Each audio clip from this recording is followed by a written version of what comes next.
Okay, every now and then one of you guys needs help. So I got some mail here.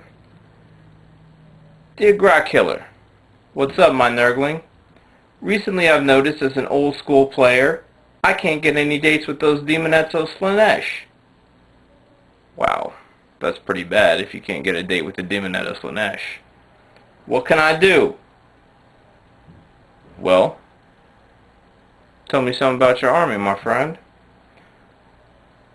I play, well, I'd rather not say. But, oh, very interesting. Apparently our friend here does not magnetize his tanks. Let's start by magnetizing your tanks, my friend, and see how that does first. Okay, this is a piece of the sheet metal that I'll be using on the interior hull of the tank. Just as a size comparison, this is the 1/4" magnet. You can get the sheet metal at most hardware stores, the big ones like Home Depot and Lowe's, and I got the Pro Mag magnets at Michael's Arts and Crafts. They had several sizes. This is actually a 1/4" button style magnet. I got the extra strength. There are online sources for magnets too. I have not used any of those, but I have found what I needed at Michael's. So on to the next step. Okay, for this project I'm going to magnetize two portions of the tank. I'm going to magnetize the turret itself so that it can swivel, and then I'm going to magnetize the main weapon systems so I'll have options before going into battle. So what I'm going to do is super glue a magnet on the bottom of the turret, and now you want to check depth and make sure that all of your parts are going to fit snugly before you do any permanent gluing. Otherwise you're going to have a nasty surprise with an ill fit. So I checked that to make sure the depth on them was okay. Be sparing with your glue. Learn that the hard way. It does take forever to dry if you don't. And by using sheet metal and magnets versus a series of magnets that used to be popular in the hobbies, you can instead avoid the polarity issue using just the magnets and the sheet metal. So you want to hold it for a bit, and then you'll be good to go. Okay, now we're going to attach the sheet metal to the main hull.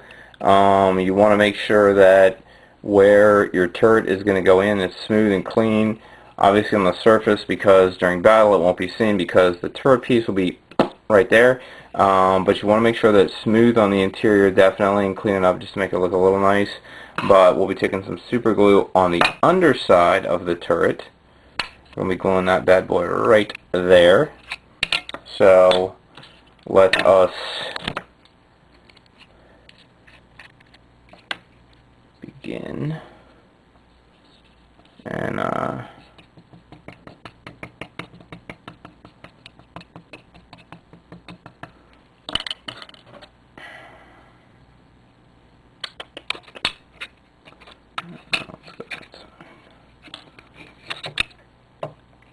want to make sure to hold it down and get a nice fit. And then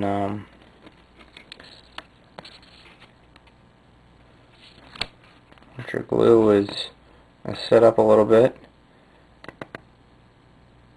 you should be good to go. And that's how it'll look on the other side. Now we'll let that dry and we'll see what our fit looks like. I may have to do some body work. As you notice, this magnet, besides being attracted to the other magnet inside, woo-ha, they're good magnets. Can you tell?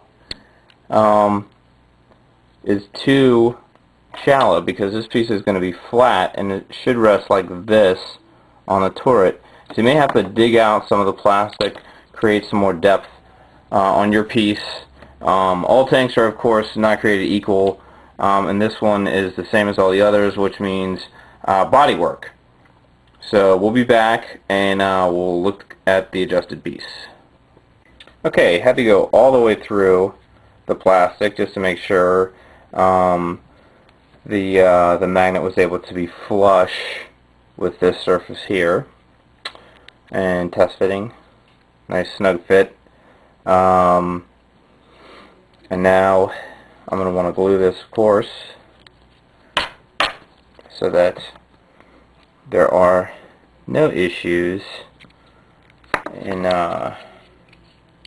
losing it, anything like that. So, of course, again, be sparing with your glue. And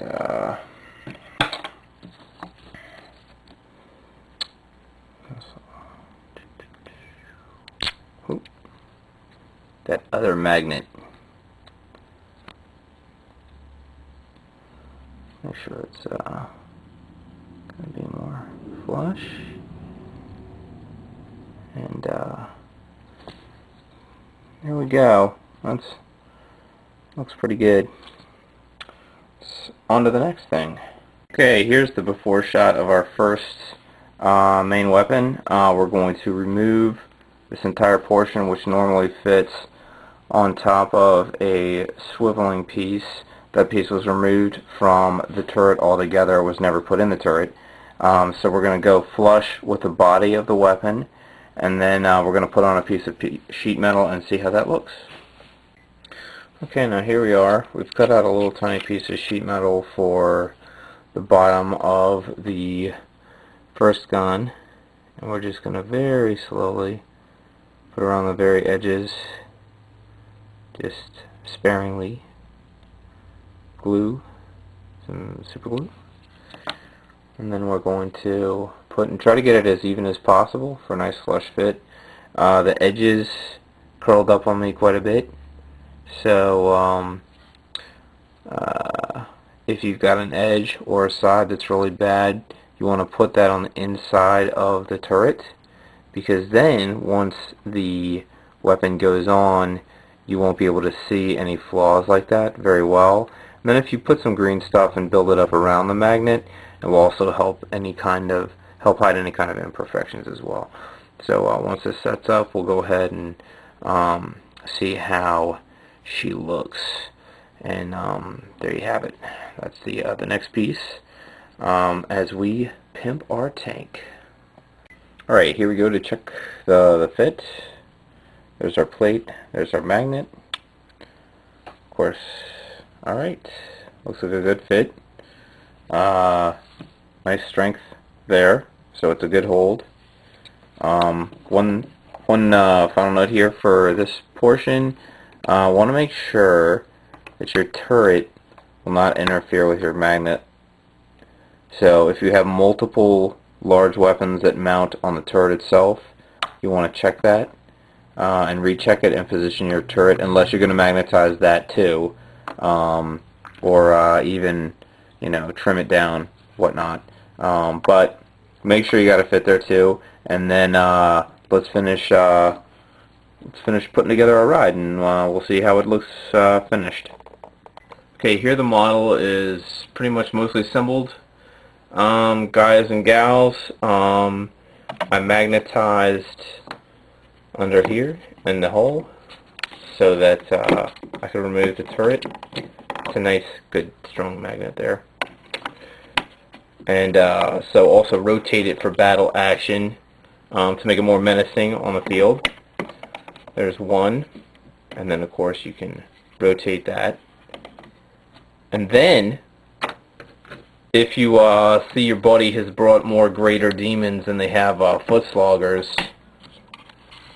you just get a bigger gun. So there you have it.